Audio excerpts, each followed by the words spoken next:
बिस्मिल्लाहिर्रहमानिर्रहीम। अस्सलाम वालेकुम। दिलों के बंधन सीज़न 2 उम्मे मरियम शेख के नंबर 1।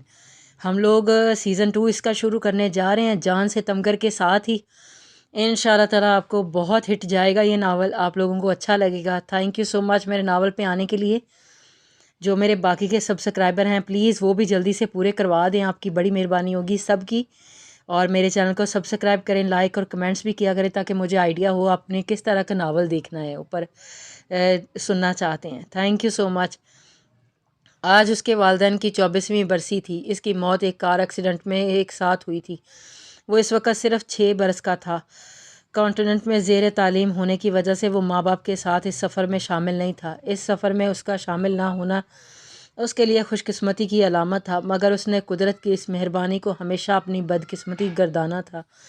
वो वाइट शलवार सूट में मलबूस, घनी नफासत तराशी हुई मूँछें, बड़ी हुई शेव, खूबसूरत ब्राउन आँखों के सुर्ख होते किनारे, शदाबी रंगत वाले चेहरे पर ढेरों मलाल सजाए हवेली के अंदरूने दरवाजे पर हाथ जोड़े खड़ा सबको रुखसत कर रहा था। मेहमानों के चले जाने के बाद पलट कर मजबूत मगर शिकस्ता कदमों से लाउंज में आ गया था।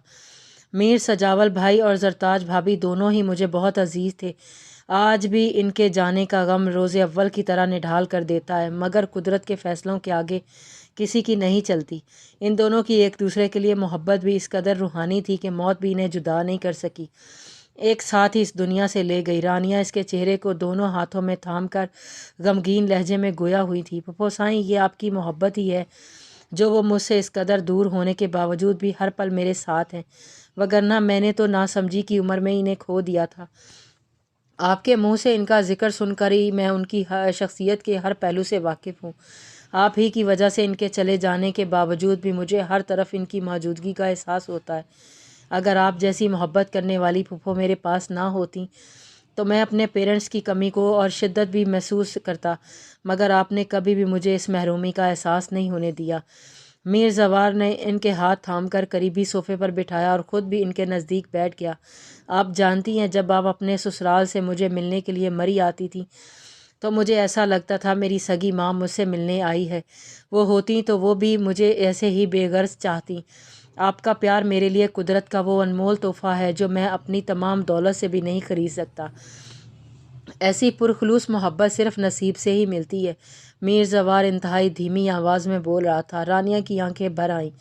उन्होंने इसका सर अपने सीने से लगा लिया। दोनों ख़ानदानों के तकरीबन सभी अफराद मौजूद थे और सभी की मिजाज से वाकिफ़ थे। वो ज़्यादा बोलने का आदी नहीं था। लोगों में बासानी घुल मिल जाना इसकी फितरत में शामिल नहीं था। इसने तालीम मुकम्मल करने के बाद अपना बिज़नेस और जागीर सब कुछ बड़ी महारत से संभाल लिया था। मीर सजावल की मौत के बाद अब तक मीर सबुक्तगीन और मीर जाजिब संभालते आए थे, मगर मीर जवार ने वतन वापस लौटने के बाद तमाम इख्तियारात अपने हाथों में ले लिए थे। फिर जब कभी वो बैरून मुल्क होता या जेल यात्रा के लिए जाता तो वहीं दोनों लुक आफ्टर करते थे।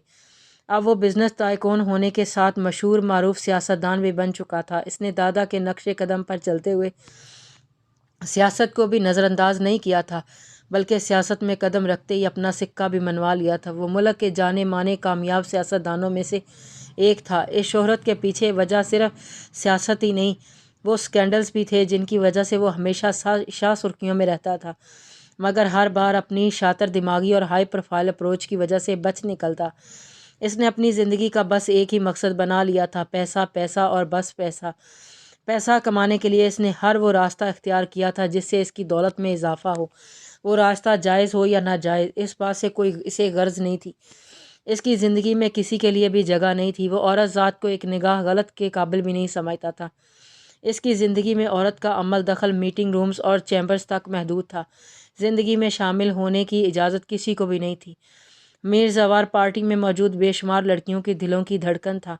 वो सब कारकुन, मीटिंग्स, असेंबली, सेक्रेटेरिएट इसकी एक नज़र के लिए नित नए अंदाज से सज संवर कर पहुँचती थी, मगर वो मीर जवार ही क्या जो किसी को एक नज़र से भी नवाज जाता। ज़रूरत के वक़्त भी दो जुमलों में बात समेटने वाला मीर जवार अली आज सब की मौजूदगी में इस कदर बोल गया था, ये इस बात का सबूत था कि वो अपने वालिदैन को बहुत शिद्दत से याद कर रहा है। जवार भाई पुप्पो की ज़िंदगी की सबसे बड़ी खुशी पूरी कर दें। बस अब जल्दी से शादी कर लें, हवेली का सूनापन भी ख़त्म हो जाएगा, अम्मा की ख्वाहिश भी पूरी हो जाएगी और आपकी ज़िंदगी में भी खुशगवार मोड़ आ जाएगा। अरुमा ने माहौल के लिए गमगीन असरात को ज़ायल करने के लिए हल्के फुल्के लहजे में कहा, ज़ारी, अरुमा सही कह रही है, तुम शादी कर लोगे तो मैं भी तुम्हारी तरफ से बेफिक्र हो जाऊंगी। मेरा दिलो दिमाग तुम्हारी फ़िक्र में उलझा रहता है। तुम्हारी दुल्हन आ जाएगी तो मैं भी रिलैक्स फील करूंगी। रानिया की एक बेटी थी तहरीम और एक ही बेटा था सफ़ियान, जो तहरीम से बड़ा था, लेकिन रानिया की ज़िंदगी में इन दोनों से ज़्यादा अहमियत मीर ज़वार की का हासिल थी। इसकी एक वजह तो ये थी कि मीर सजावल इसे बेहद अजीज़ था और मीर ज़वार रानिया के अजीज़ जान भाई की आखिरी निशानी था। दूसरी और ख़ास वजह यह भी थी कि वो बहुत कम उम्री में माँ और बाप दोनों से महरूम हो गया था। मीर जाफ़र ने मीर सजावल और ज़रताज के गुज़र जाने के बाद मीर ज़वार को अपने सीने से लगा कर रखा, मगर वो भी ज़्यादा अरसे तक मीर सजावल की जुदाई का गम बर्दाश्त नहीं कर सके। इनके दुनिया से चले जाने के बाद रानिया ने मीर ज़वार को ख़ुद से बेइंतहा करीब कर लिया। नहीं पप्पो, अभी मैं शादी के मूड में नहीं हूँ, शादी के अलावा भी बहुत गम है ज़माने में। वो लतीफ़ से लहजे में गोया हुआ, अभी नहीं तो फिर कब, यही उम्र है शादी की, अब भी नहीं करोगे तो क्या बुढ़ापे में करोगे? रानिया खफगी से बोली, जब ज़रूरत महसूस करूँगा तो कर लूँगा, फ़िलहाल मैं कोई झंझट पालना नहीं चाहता। वो बेजारी से बोला, मीर साईं, शादी झंझट नहीं होती, नबी करीम सल्लल्लाहु अलैहि वसल्लम की सुन्नत है। तुम्हारी ज़िंदगी खुशगवार हो जाएगी, आने वाली अपनी खुशियों को लेकर आएगी, और तुम इसे झंझट कह रहे हो। रानिया बुरा मना गई थी। अरे मेरी प्यारी पुफी साईं, यार नाराज़ तो ना होना, मैं कर लूँगा शादी, बस अभी माइंड नहीं बन रहा है, लेकिन जल्दी इस मसले पर संजीदगी से गौर करूँगा। आप लोग अभी वापस तो नहीं जा रहे ना? मेरे कुछ गेस्ट बैठे हैं, इनसे फारिग होकर आता हूँ। मीर ज़वार रानिया का हाथ चूमकर उठ गया। रानिया सर हिला कर रह गई। वो हमेशा शादी के ज़िक्र को यूं ही टाल जाता था। मीर ज़वार की शादी की बड़ी फ़िक्र है, कभी हम गरीबों के बारे में भी सोच लिया करें, लगता है इंतज़ार में ही उम्र बीत जाएगी। ज़ाइम शाह ने दबे पाँव आकर सरगोशी की। अरुमा बदक कर पीछे हटी थी। वो रात के खाने के लिए इंतज़ामात देखने के लिए किचन की तरफ आई थी। ज़ाइम शाह ने इसे जाते हुए देखा तो सब की मौजूदगी में से गैर महसूस तरीके से उठकर इसके पीछे चला आया था। भला आपकी शादी की फ़िक्र मैं क्यों करूं? अरुमा सर झुकाकर आहिस्तगी से बोली थी, तुम नहीं करोगी तो और कौन करेगा? या फिर मैं अम्मा से कहूँ कि वो सबुक्तकीन अंकल से रिश्ते की बात कर ले। ज़ाइम शाह दीवार से टेक लगाकर सीने पर हाथ लपेटे खड़ा था। संजीदगी से बोला, प्लीज़ आप इनसे बात नहीं करेंगे, वो मेरे बारे में क्या सोचेंगे? अरुमा जो सर झुकाकर टेबल की सतह पर उंगली फेर रही थी, घबरा कर बोली, यही सोचेंगे कि तुम भी इस रिश्ते के लिए दिलो जान से राज़ी हो। ज़ाइम शाह इसकी घबराहट से महफूज होकर मज़ीद तंग करने के लिए बोला था, आप मुझे बदनाम करवाना चाहते हैं तो ठीक है, मगर मुझसे कोई उम्मीद मत रखिएगा। वो खफगी से कहते हुए डाइनिंग रूम से निकलने के लिए मुड़ी तो ज़ाइम शाह ने इसका रास्ता रोक लिया था। मैं तुम्हें अच्छी खासी समझदार लड़की समझता था, लेकिन तुम तो बिल्कुल ही बेवकूफ़ हो। मैं तुम्हें पसंद करता हूँ, रिश्ते की बात अपनी माँ से नहीं करूँगा तो और किससे करूँगा? तुम्हें अपना बनाने के लिए किसी से तो बात करनी होगी, या हमारे घर वालों को हमारी मोहब्बत का इल्हाम होगा और वो हमारी शादी करवा देंगे। ज़ाइम शाह ने इसकी अक्ल पर मातम करते हुए रसानिया से इसे समझाने की कोशिश की थी। ये तो मैंने सोचा ही नहीं, लेकिन फिर भी पता नहीं क्यों मुझे बहुत डर लग रहा है। इसमें डरने की तो कोई बात ही नहीं है। हाँ, अगर तुम दिल से रजामंद नहीं हो तो वो अलग बात है। ज़ाइम शाह का मूड एक पल में बदला और सख्त नज़रों से अरुमा को घूरते हुए पलट कर डाइनिंग रूम से निकलता चला गया। या अल्लाह, मैं इस शख्स के सामने इतनी कंफ्यूज क्यों हो जाती है? वो कुछ गलत तो नहीं कह रहे थे, फिर क्यों मैंने फजूल सी बात कह दी? अरुमा ने सीने में रुका सांस खारिज किया। इसे ज़ाइम शाह की नाराज़गी पर अफसोस भी हुआ और अपनी बेवकूफ़ी पर गुस्सा भी आ रहा था। इस बार तुम लोगों का गांव में स्टे कुछ ज़्यादा नहीं हो गया? अच्छी बात है, वैसे भी कभी कभी तो आते हो। तहरीम ने नज़ाकत से बाल शोल्डर से उठाकर पुश्त पर झटके। यूनी के बाद अब मैं भी गांव में बोर हो जाती हूँ। यूनी के 4 साल कराची में बहुत मज़े के गुजरे। इसकी नज़र बोलते हुए दरवाजे की जानिब बढ़ी तो ज़ाइम अली शाह पर ठहर सी गई थी। अम्मा का तो आज ही वापस जाने का इरादा था, मगर बाबा किसी काम के सिलसिले में रुके हुए हैं। अरुमा ज़ाइम की मौजूदगी से बेखबर धीमे से लहजे में बोली, अच्छी लग रही है ना तुम सब की यहाँ मौजूदगी, वरना बड़ी हवेली तो सूनी पड़ी रहती है। मीर ज़वार महीने में 1-2 बार ही आते हैं, वो भी बस 1 आध दिन के लिए, फिर वापस लौट जाते हैं। मीर जाजिब ہی چکر لگاتا رہتا ہے، اس کی وجہ سے وہاں چلی بھی جاتی ہوں، ورنہ خالی حویلی تو کاٹنے کو دوڑتی ہے۔ رانیہ بولیں، زوار بھائی بزی بھی تو بہت رہتے ہیں، جب سے منسٹر بنے ہیں کراچی بھی کم ہی آنا ہوتا ہے، زیادہ تر اسلام آباد ہی ہوتے ہیں۔ زائم شاہ کے کھنگارنے پر اروما نے چونک کر دروازے کی جانب دیکھا تھا۔ تم وہاں کیوں کھڑے ہو؟ اندر آ جاؤ۔ اروما کوئی غیر نہیں ہے، گھر کی بچی ہے، اس سے کیا پردہ؟ اروما اور جاذب کب سے آئے ہوئے ہیں؟ جاذب تو تمہارے انتظار میں بیٹھا ہوا ہے۔ رانیہ نے زائم کو دیکھ کر فوراً اندر بلا لیا۔ چچی میں ان سے ملا ہوں، کافی دیر سے مردانے میں ان کے ساتھ ہی تھا۔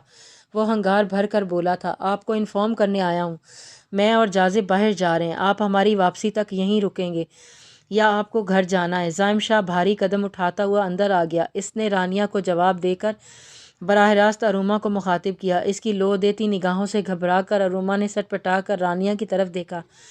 میں پپھو کے پاس رکوں گی، آپ جاذب بھائی سے کہہ دیں وہ مجھے رات کو پک کر لیں۔ اروما جواب زائم شاہ کو دے رہی تھی مگر نظریں رانیہ پر تھیں۔ زائم شاہ کی مسکراتی نگاہیں اروما کے شفاف دھمکتے چہرے پر ٹکی تھیں۔ وہ پشت پر ہاتھ باندھے اسے دلچسپی سے دیکھ رہا تھا، اور زائم شاہ کا اروما کو یوں دیکھنا تحریم کو سر سے پاؤں تک سلگا گیا تھا۔ جو حکم، وہ سر کو خم دے کر دلکشی سے مسکرایا۔ گری کلر کے شلوار سوٹ میں ملبوس گھنے خوبصورت بال کسی مصنوعی اشیاء یا جل کے استعمال کے بغیر نفاست سے سیٹ کیے ہوئے تھے۔ کلائی پر قیمتی ریسٹ واچ باندھے اپنے سوبر شاندار پرسنالٹی کے ساتھ وہ سیدھا دل میں اتر رہا تھا۔ زائم شاہ کے اس طرح کہنے پر اروما کی ہتھیلیاں پسینج گئی۔ اس نے لبوں پر ابھرنے والی شرمیلی سی مسکان کو اروما بمشکل لب بیچ کر دبانے کی کوشش کی، پھر اسے چھپانے کے لیے سر جھکا گئی۔ رانیہ کے سامنے شرمندگی کے احساس پر اس کا من موہنا چہرہ سرخ پڑ گیا تھا۔ اسے لگ رہا تھا کہ رانیہ بھی ان کے مابین تعلق کو جان گئی ہیں، جبکہ یہ فقط اس کے دل کا چور تھا، وگرنہ رانیہ تو یکساں انجان تھی کہ ان دونوں کے دلوں میں کون سے احساسات ہیں۔ زائم شاہ کا اروما کے لیے بے حد خاص طرز تخاطب تحریم کے دل و دماغ میں خطرے کی گھنٹیاں بجا رہا تھا۔ پورے زمانے میں کون ایسا نہیں تھا جو زائم شاہ شیرازی کی اکھڑ مزاجی سے واقف نہیں تھا۔ اس کا مزاج آسمانوں سے باتیں کرتا تھا۔ اس کے سامنے خواہ معظم علی شاہ ہی کیوں نہ ہوں، تیوریوں سے بل جدا نہیں ہوتے تھے، مگر یہاں اروما کے لیے اس کے منہ سے پھول جھڑ رہے تھے۔ جس طرح وہ دروازے میں استعداد اسے بنا پلکے جھپکائے دیکھ رہا تھا، یہ انوکھا انداز تحریم کے مستقبل کے لیے خطرے کی علامت تھا۔ رات کو ڈنر پر ملتے ہیں، اللہ حافظ، وہ مبدوع انداز میں کہتے ہوئے واپس پلٹ گیا تھا۔ اس کے پتھر دل کی ہر دھڑکن اروما کا دل دھڑکا رہی تھی۔ زائم شاہ کے لیے یہ احساس انتہائی خوش کن تھا کہ اس وقت اروما اس کے گھر میں موجود ہے، جس کو جاگتی آنکھوں سے وہ اس گھر میں مستقل مقیم بنانے کے خواب دیکھ رہا تھا۔ یہ کلر ہمیشہ سے میرا فیورٹ رہا ہے، مگر تمہارے وجود پر سجنے کے بعد اس رنگ کی خوبصورتی دوگنی ہو گئی ہے۔ کاش تم اس پل خود کو میری نظروں سے دیکھ سکتی تو خود پر مر مٹتی۔ اروما کو ورس اپ کرتے ہوئے اس کا چہرہ محبت کے دلکش رنگوں سے جگمگا رہا تھا۔ ماما میں اب بھی آتی ہوں، تحریم عجلت میں کہہ کر زائم شاہ کے پیچھے بھاگی تھی۔ شاہ کہاں جا رہے ہو؟ واپس کب آؤ گے؟ وہ تقریباً بھاگتی ہوئی دالان عبور کر کے اس تک پہنچی تھی۔ اگر ذرا بھی دیر ہو جاتی تو وہ مردانے میں چلا جاتا، پھر تحریم کے ہاتھ نہیں آنا تھا۔ کیوں، تمہیں مجھ سے کوئی کام ہے؟ وہ بھویں سکیڑ کر ناگواری سے بولا۔ پیشانی پر لاتعداد شکنوں کا جال بن گیا تھا۔ شاہ تم مجھ سے سیدھے منہ بات نہیں کر سکتے؟ ابھی اندر تو بڑی خوش اخلاقی سے پیش آ رہے تھے۔ وہ بگڑ کر بولی، تم لمٹ میں رہا کرو، سمجھی؟ وہ انگلی اٹھا کر غصے سے بولا، میں کیا کروں تم سے؟ بولو، میں کیا بات کروں تم سے؟ بولو، تمہاری بے تکی باتوں کا کوئی جواب نہیں ہوتا میرے پاس۔ میں کہاں جاتا ہوں، کہاں سے آتا ہوں، یہ تو میں اپنے باپ کو بھی نہیں بتاتا، تم بھی جانتی ہو، پھر کیوں بار بار پوچھ کر میرا دماغ خراب کرتی رہتی ہو؟ وہ آنکھیں نکال کر گھرایا تھا۔ میں تمہارے ہی اپنے لیے اس بیزاری کی وجہ اچھی طرح سمجھ رہی ہوں۔ تمہیں مجھ سے تو الرجی محسوس ہوتی ہے، اور اروما کے سامنے تم چہکنے لگتی ہے، اور وہ بھی اپنے نام کی ایک تھی جس نے چپ رہنا سیکھا ہی نہیں تھا۔ سمجھ گئی ہو تو یہ بہت اچھی بات ہے، میرے لیے بھی اور تمہارے لیے بھی۔ اور اب اپنا منہ بند رکھو، میں تمہاری بکواس سننے کے موڈ میں نہیں ہوں۔ جتنا ہو سکتا ہے اتنا مجھ سے دور رہو، ورنہ نقصان اٹھاؤ گی۔ وہ تحریم کو جھڑک کر لمبے لمبے ڈھکار بھرتا ہوا تیزی سے مردانے میں داخل ہو گیا۔ تحریم قہر آلود نظروں سے مردانے کی سلائڈ ڈور کو گھور رہی تھی۔ اروما کا چہرہ زائم شاہ کا میسج پڑھنے کے بعد گلال ہو گیا تھا۔ وہ سر جھکائے ایک بار پھر لفظوں کو پڑھ کر دل میں اتار رہی تھی، تبھی تحریم کی واپسی ہوئی۔ اس کی نظر سیدھی اروما کے کھلتے ہوئے چہرے پر گئی۔ تو اس نے غصے سے مٹھیاں بیچ لیں۔ اس کے لیے اروما کی مسکراہٹ ناقابل برداشت ہو رہی تھی۔ تحریم کہاں جا رہی ہو؟ یہاں اروما کے پاس بیٹھو نا، مجھے نماز پڑھنی ہے، رانیہ اسے پکارتی رہ گئی، مگر وہ ان لوگوں کے سامنے سے گزر کر کھٹ کھٹ کرتی اپنے روم میں چلی گئی تھی۔ کریزی گرل، اس کے موڈ کا بھی کچھ پتہ نہیں ہوتا، پل میں بدل جاتا ہے۔ رانیہ شرمندہ سی ہو گئی۔ کوئی بات نہیں پھپھو، ہو سکتا ہے ان کا موڈ نہ ہو، ویسے بھی کافی دیر سے میرے پاس بیٹھی تھی۔ رانیہ نے جھپک مٹائی۔ پھپھو نینا واپس آ رہی ہے، جازب بھائی بتا رہے تھے۔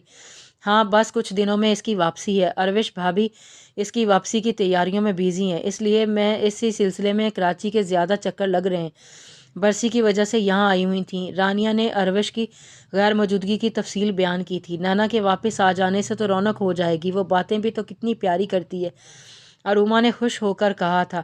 یہ تو ہے، چھٹیوں میں آتی ہے تو گھر میں میلہ سا لگ جاتا ہے، ورنہ تحریم اور زائم شاہ کا تو تمہیں پتہ ہی ہے، وہ دونوں کتنے موڈی ہیں۔ من میں ہو تو بات کی، ورنہ تحریم تو ہر وقت روم میں ہی رہتی ہے، اور زائم شاہ گھر میں شاز و نادر ہی قدم رکھتا ہے۔ وہ گھر میں ہوتا ہے تب بھی یا تو مردانے میں یا پھر اپنے کمرے تک ہی محدود رہتا ہے۔ اس گھر کی اصل رونق تو نینا اور سفیان ہے، رانیہ بولے جا رہی تھی، اور اروما کے دل میں زائم شاہ کے ذکر پر ہلچل سی ہونے لگی تھی۔ پھپھو نینا تو جاب کی وجہ سے کراچی میں ہی رہے گی نا؟ اروما نے بات بدلی تھی۔ مختوم شاہ کہہ رہے تھے کچھ عرصے تک وہ کراچی میں گورنمنٹ جاب کرے گی، آتے جاتے اسے ہاسپٹل کو بھی دیکھ لیا کرے گی، ابھی تو وہ خود ہاسپٹل کے معاملات دیکھ رہے ہیں، بعد میں نینا اور سفیان کو ہی سنبھالنا ہے، کم سے کم نینا کی شادی ہونے تک۔ رانیہ اسے کمپنی دینے کی غرض سے ڈھیر ساری باتیں کر رہی تھیں تاکہ اسے بوریت محسوس نہ ہو۔ ان کی بیٹی تو انہیں ہر جگہ ذلیل کروانے پر تلی رہتی تھی۔ کنٹینیو، جاری ہے۔